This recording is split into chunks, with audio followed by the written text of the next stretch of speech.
భారత్ పాకిస్తాన్ మధ్య ఒక్క బుల్లెట్ కూడా పేలరాదని భారత్ పాకిస్తాన్ డీజీఎంఓల చర్చల్లో నిర్ణయించారు. మరిన్ని వివరాలు మా ప్రతినిధి అరుణ్ అడిగి తెలుసుకుందాం. అరుణ్, భారత్ పాక్ డీజీఎంఓల చర్చల్లో ఏమేం నిర్ణయాలు తీసుకున్నారు?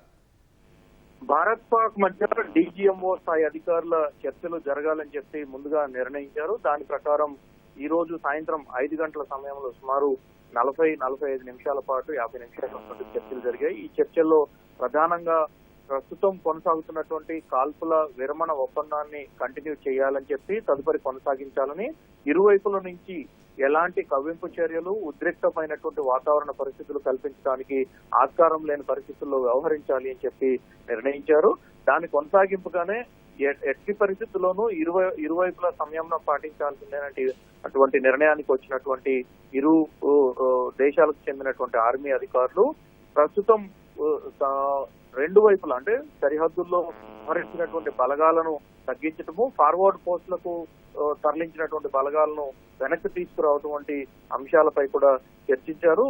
దానికి సంబంధించి ఫార్వర్డ్ పోస్టులకు తరలించినటువంటి ఆర్మీ సిబ్బందిని, ఆయుధాలకు సంబంధించినటువంటి వ్యవహారాలన్నింటినీ కూడా తగ్గే అవకాశం ఉన్నంత మేరకు తగ్గించాలని, అదే సందర్భంలో సరిహద్దు రెండు వైపులా ఇటు భారతదేశము అటు పాకిస్తాన్ వైపు నుంచి ఉన్నటువంటి ఉద్రిక్త పరిస్థితి నెలకొనేలా ఉండేటువంటి వ్యవహారంలో ఏదైతే సిబ్బంది ఉన్నారో వారందరినీ అవకాశం ఉన్నంత మేరకు వెనక్కి తీసుకురావటువంటి అంశాలపైనే ప్రధానంగా చర్చలు జరిగాయి.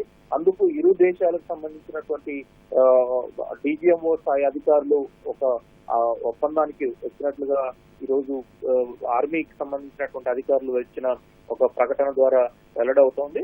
ఇరు దేశాలకు సంబంధించిన సరిహద్దు ప్రాంతాల్లో ఉద్రిక్త వాతావరణాన్ని తగ్గించేందుకు ఇప్పటికే కాల్పుల విరమణను పాటిస్తున్నటువంటి పాకిస్తాన్, ఇటు భారతదేశం వైపు సైనికులు అదే విధానాన్ని కొనసాగిస్తూనే అక్కడ శాంతియుతమైనటువంటి పరిస్థితులు నెలకొనేందుకు అన్ని రకాల చర్యలు చేపట్టాలని, దానికి అనుగుణంగానే ఇరు దేశాలు చర్చించుకొని తదుపరి చర్యలకు ముందుకు వెళ్లాలి అని చెప్పి నిర్ణయించారు. ఆ నిర్ణయంలో భాగంగానే ప్రస్తుతం కొనసాగుతున్నటువంటి కాల్పుల విరమణను కొనసాగించాలని, ఇరువైపులా ఒక్క బుల్లెట్ కూడా పేలటానికి ఆస్కారం లేకుండా శాంతియుతమైనటువంటి వాతావరణాన్ని కొనసాగించాల్సిందేనని, దాంతో పాటుగా ఎలాంటి కవ్వింపు చర్యలు, ఎలాంటి ఉద్రిక్త వాతావరణాన్ని సృష్టించవద్దు అని చెప్పి ఇరువురు ఒక అంగీకారానికి వచ్చారు.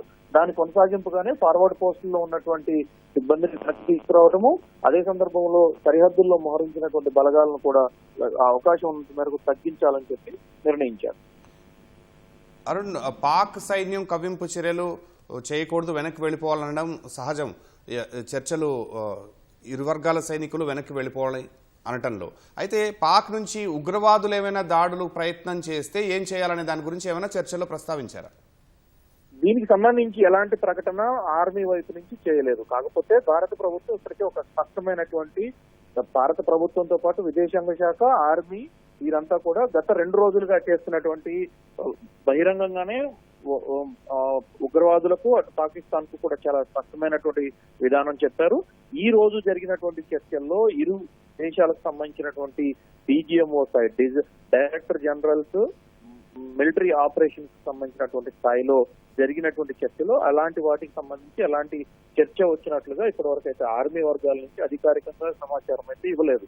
కానీ ఇప్పటికే విదేశాంగ శాఖ ఈ చర్చలు కాల్పుల విరమణకు సంబంధించినటువంటి వ్యవహారంలో ఇప్పటికే భారత్ వైపు నుంచి ఎలాంటి షరతులు లేవు అని చెప్పి స్పష్టమైనటువంటి ఒక విధానాన్ని ప్రకటించారు. దాంట్లోనే ఎలాంటి ఇకపై పాకిస్తాన్ వైపు నుంచైనా ఇంకొక వైపు నుంచైనా ఉగ్రదాడి జరిగితే దాన్ని తాము యుద్ధంగానే పరిగణిస్తామని చెప్పి భారత ప్రభుత్వం అధికారికంగానే ప్రకటించింది. అదే విషయాన్ని పాకిస్తాన్ కూడా స్పష్టం చేసింది. సో ఒకవేళ ఉగ్రమూకలు ఎవరైనా దాడి చేస్తే దాన్ని యుద్ధంగానే తీసుకుంటారు, అందుకు తగిన విధంగానే భారత్ స్పందిస్తుంది, భారత్ తగిన రీతిలో ధీటుగానే సమాధానం ఇస్తుందనేది ఇప్పటికీ ఆర్మీ కూడా స్పష్టం చేసింది.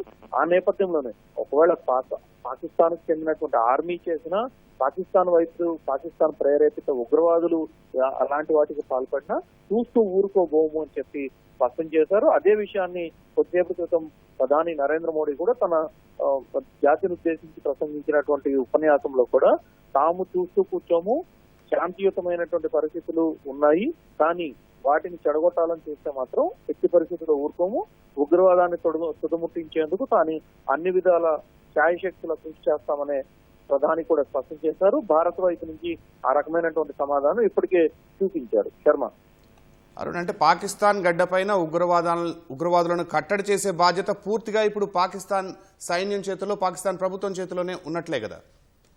ఇప్పటికే పాకిస్తాన్ కు సంబంధించినటువంటి విషయంలో ప్రభుత్వం చాలా స్పష్టమైనటువంటి విధానాన్ని, పాకిస్తాన్ లో ఉన్నటువంటి ఉగ్రవాదులను ఏరివేయాల్సిందే అని చెప్పి భారత ప్రభుత్వం చాలా స్పష్టమైనటువంటి విధానాన్ని ప్రకటించింది. ఇప్పుడు పాకిస్తాన్ దాన్ని అమలు చేయాల్సినటువంటి బాధ్యత ప్రపంచ దేశాలన్నీ కలిసి పాకిస్తాన్ పైన ఇప్పటికే పెట్టాయి. కానీ పాకిస్తాన్ తమ దేశంలో ఉగ్రవాదులు ఉన్నారా లేరా అనేటువంటి విషయంలో ఇప్పటివరకు ఎలాంటి ప్రకటన చేయలేదు. ఉగ్రవాదులకు సంబంధించినటువంటి విధానంలో పాకిస్తాన్ లో ఉన్నటువంటి ఉగ్రమూకలను, ఉగ్రవాద స్థావరాలను ధ్వంసం చేసిన తర్వాత పాకిస్తాన్ ఆర్మీ స్పందించింది, కానీ ఉగ్రవాదులు స్పందించలేదు. సో అదే సందర్భంలో పాకిస్తాన్ లో భారత్ చేసినటువంటి దాడుల వల్ల చనిపోయినటువంటి ఉగ్రవాదులకు దహన సంస్కారాలకు సంబంధించిన విషయంలో కూడా పాకిస్తాన్ ఆర్మీ నేరుగా పార్టిసిపేట్ చేసింది. సో వీటన్నిటిని ప్రపంచం ముందు ఇప్పటికే భారత్ ఉంచింది. కాబట్టి ఇకపై ఉగ్రమూకలు దాడి చేసిన, భారతదేశంపై దాడి చేసిన ఉగ్రమూకలు ఎలాంటి కవింపు చర్యలకు పాల్పడినా వాటికి పాకిస్తాన్ కూడా తగిన మూల్యం చెల్లించుకోవాల్సి ఉంటుందనేదే భారత ప్రభుత్వం ఇప్పటికే స్పష్టం చేసింది. కాబట్టి ఆ విధంలో పాకిస్తాన్ వైపు నుంచి ఎలాంటి చర్యలు లేకుండా పాకిస్తాన్ ఆర్మీ తీసుకుంటుందా, పాకిస్తాన్ లో ఉన్నటువంటి పాకిస్తాన్ ప్రేరేపిత ఉగ్రవాదులు చూస్తారా అనే విషయాల్లో ప్రతిదీ కూడా ప్రస్తుతం పాకిస్తాన్ కే బాధ్యత ఉంటుంది. ధన్యవాదాలు అరుణ్.